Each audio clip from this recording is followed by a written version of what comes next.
This is the book Freedom on the Menu. It's about the Greensboro sit-ins. It's written by Carol Boston Weatherford, and all of the illustrations are done by Jerome Lagari. The cover page of this book shows us the exterior of the Woolworths store that was located in Greensboro, North Carolina. Once I watched a girl swivel a stool as she spooned a banana split. In the empty seat beside her was a purse, almost exactly like mine. "Can I have a banana split?" I begged Mama. "Not here, Connie," said Mama. "I'll fix you one at home." "Won't be the same," I grumbled. All over town, signs told Mama and me where we could and couldn't go. Signs on water fountains, swimming pools, movie theaters, even bathrooms. And if you look at the picture in the bottom right corner, you'll see that there's a sign that says, "We cater to white trade only." That meant that people of color were not allowed to eat in those restaurants, sometimes not even allowed to go. Everybody I knew obeyed the signs, except my great Aunt Gertie from New York. Once, when she visited us, she drank from a whites only fountain and said real loud, "I've never heard of colored water. Have you, Connie?" Then she lifted me up so I could take a sip. I looked up from the fountain. "Y'all know better than that," a man scolded. I started to say, "Sorry, mister," but Aunt Gertie just huffed, "I'm too old for silly rules." It was a real hot day. The man walked away without taking a drink. And if you look at the illustration, you can see that the water fountain has a sign that says white. In the lower right-hand corner, you can see the difference in the drinking fountains for people who were light-skinned or white versus people who were colored. There weren't any signs up in the five and dime, but we still knew how it was. Most people didn't expect change anytime soon. But my daddy thought different. "Dr. King's coming to town," he told us one morning. "Who's sick?" I asked. "He's not that kind of doctor, Connie," Daddy laughed. "He's a minister who's working to make things better for us," said Daddy. "So we can go anywhere we please," said Mama. "Like the lunch counter?" I asked. "Yep," said Daddy, "and other places too." A five and dime is a kind of a general merchandise store, almost like what you would find at Walmart now. But in those days, it was a pretty small store, and they didn't have all of the variety that you would find at Walmart. They had some household goods, some toys, very few clothing. Mostly it was just a place to get supplies that you would need for your house. Later that week, our whole family went to hear Dr. King preach at the college chapel. I didn't really understand all of his speech, but I liked his booming voice. It sounded as if he believed God was on our side. Every few minutes, Mama said, "Amen." And when Dr. King sat down, everyone stood and clapped for a very long time.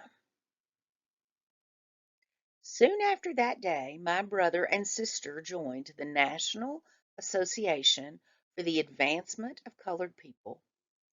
Everyone called it the NAACP. They let me tag along as they went door to door, helping people to sign up to vote. "I've never voted in my life," said a white-haired lady leaning on a cane. "Will I get to vote for the president?" Yes, ma'am, I said. My brother wants to be president when he's all the way grown. Tell him he's got my vote, she chuckled. And to hold on to those big dreams, she said, handing me her voter registration form. Yes, ma'am, I'll tell him, I promised, thinking about my own dreams too. Times are changing, she said, waving as I left. Then one day, Mama and I went shopping downtown. We stopped at the snack bar, just like always. I tugged at Mama's sleeve. Look over at the lunch counter. We know those boys. There sat four of Brother's friends from A&T College. Did they know they're in the wrong place? I whispered. Some rules have to be broken, Mama whispered back. I heard one of them order. Coffee and a donut, please. I'm sorry, we can't serve your kind, said the blonde-haired waitress, wringing her hands. The boys didn't budge. Don't y'all understand English? A kitchen worker asked. Go on over to the snack bar, she hissed. Stop making trouble here. The manager tapped his foot and jutted out his chin. They can sit there forever for all I care, he said, storming out of the store. So this is the lunch counter in the Woolworths general merchandise store. And the snack bar would have been a separate restaurant where people of color could get food. And these boys had sat down at Woolworths where the signs were very clear. They did not serve people of color. An old white lady came up to the boys. I'm so proud of you, she said, clear as a bell so everyone could hear. I wish someone had done this sooner. The waitress kept wiping and re-wiping the counter and refilling salt and pepper shakers, sugar pourers, and napkin holders. Suddenly, the manager came back with a tall policeman. Let's go, Connie, said Mama. The manager shooed us right out of the store and then put a closed sign in the window. I couldn't wait to tell Brother.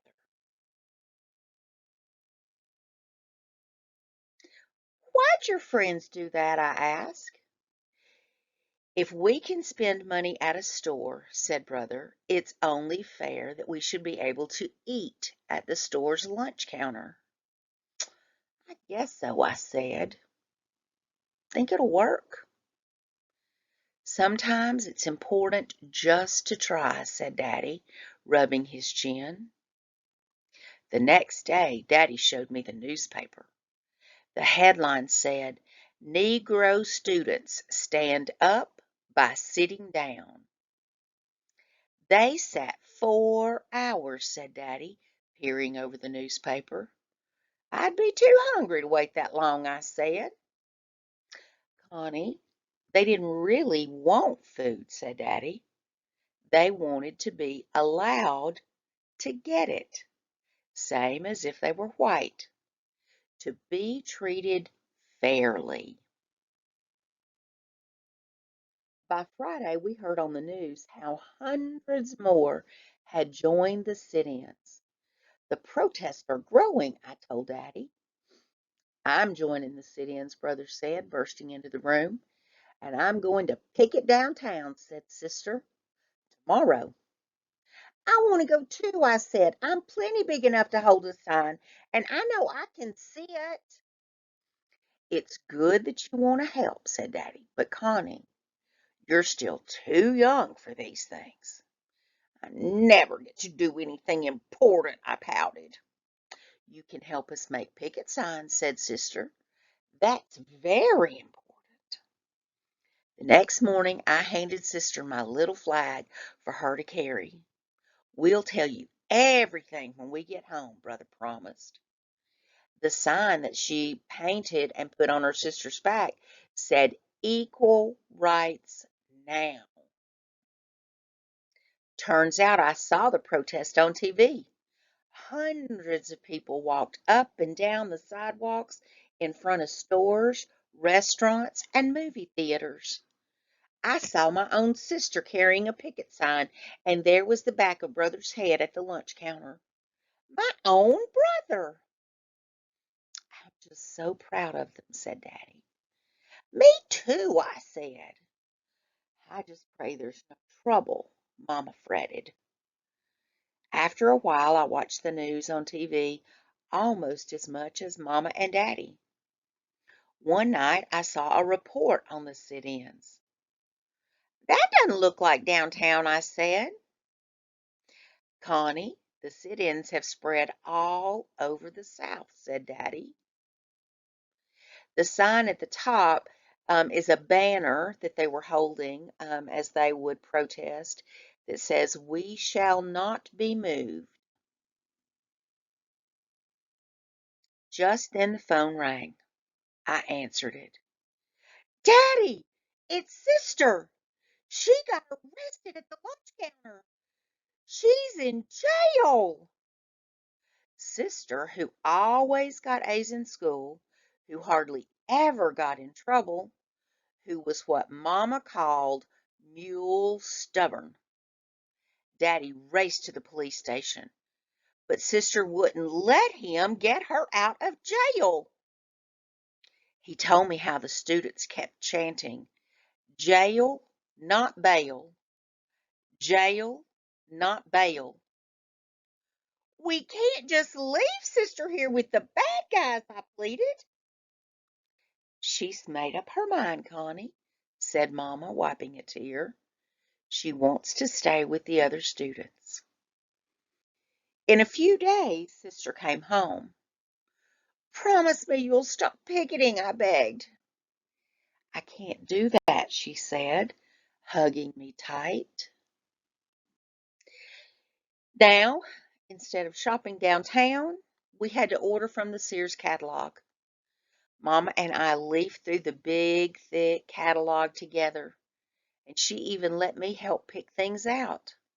But we both knew it wasn't the same. How long before the sit-ins are over, Mama? I asked.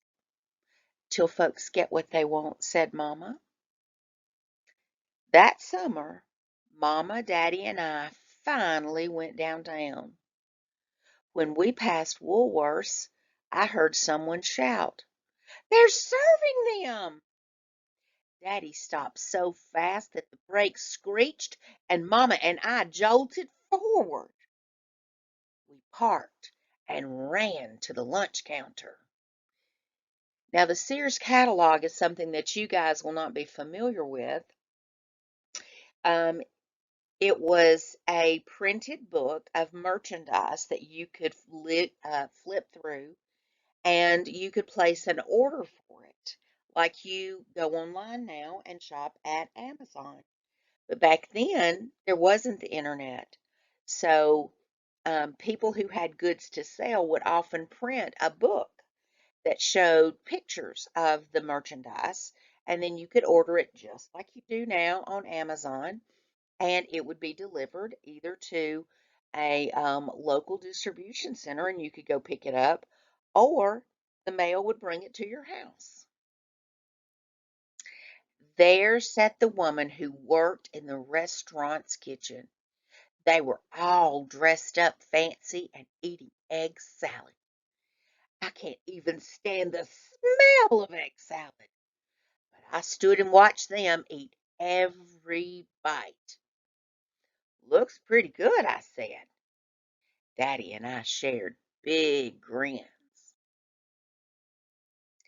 The next day, brother, sister, and I made a special trip downtown. Brother wore a suit and tie. We girls wore hats and white gloves. At the lunch counter, I climbed up on a stool next to them. We'll have 3 hot dogs, 3 French fries, 2 coffees, 1 Coke, And one banana split, please, I told that blonde-haired waitress. Sister and brother sipped coffee, and I twisted on my stool while we waited for our meals. Our food soon arrived. As I ate, the waitress plopped an extra cherry on the mound of whipped cream. She still looked nervous, but she smiled at me. It was the best banana split I ever had. This is in the back of the book, Freedom on the Menu. It's the author's note about the Greensboro sit-ins. On February 1, 1960, 4 students from North Carolina Agriculture and Technical College sat down at Woolworth's lunch counter in Greensboro, North Carolina, and asked to be served. The college freshmen, 17 and 18-year-olds, Franklin McCain, David Richmond, Joseph McNeil, and Ezell Blair, now known as Jabril Kazan, became known as the Greensboro Four. "We were kids ourselves," said Joseph McNeil. "After living that lifestyle of second-class everything, we said, enough is enough. We didn't like not having dignity and respect," said Franklin McCain. "I went out of that store feeling powerful." Within days, students from Bennett College, a black all-girls school, began sitting at the lunch counter too. White students from other local schools, Women's College, Greensboro College, and Guilford College, also participated. Students not only sat at lunch counters, but made their own signs and marched on downtown sidewalks, urging people not to shop at the stores whose lunch counters would not allow blacks to sit down and eat. Often, white hecklers tried to scare off the protesters by calling them names and threatening violence. Some students were arrested, but the Greensboro sit-ins lasted off and on for 7 months. High school students carried on the protest after the college students went home for summer break. Student-led sit-ins soon spread throughout the South. On July 25, 1960, blacks were finally allowed to eat at the Woolworth's lunch counter. The first served were the lunch counter's black workers: Geneva Tisdale, Anitha Jones, Susie Morrison, and Charles Best.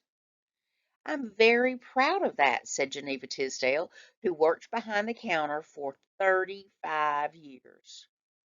"We've come a long way." After the 1960 sit-ins, students and other supporters successfully challenged segregation in other public places: parks, swimming pools, beaches, theaters, restaurants, libraries, courtrooms, and elsewhere. Since then, sit-ins and other forms of civil disobedience have been used by activists around the world. Environmentalists have hugged trees in forests to stop logging operations.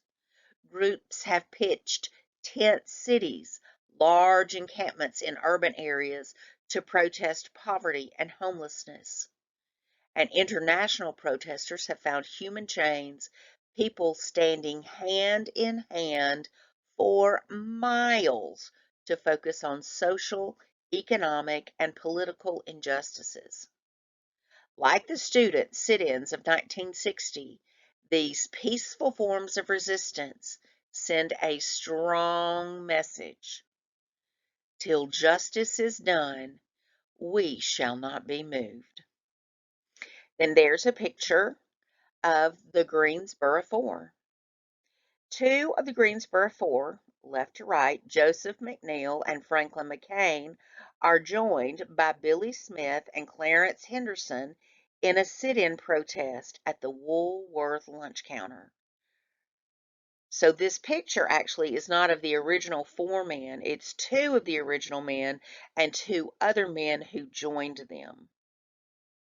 But this was why the sit-ins occurred in Greensboro.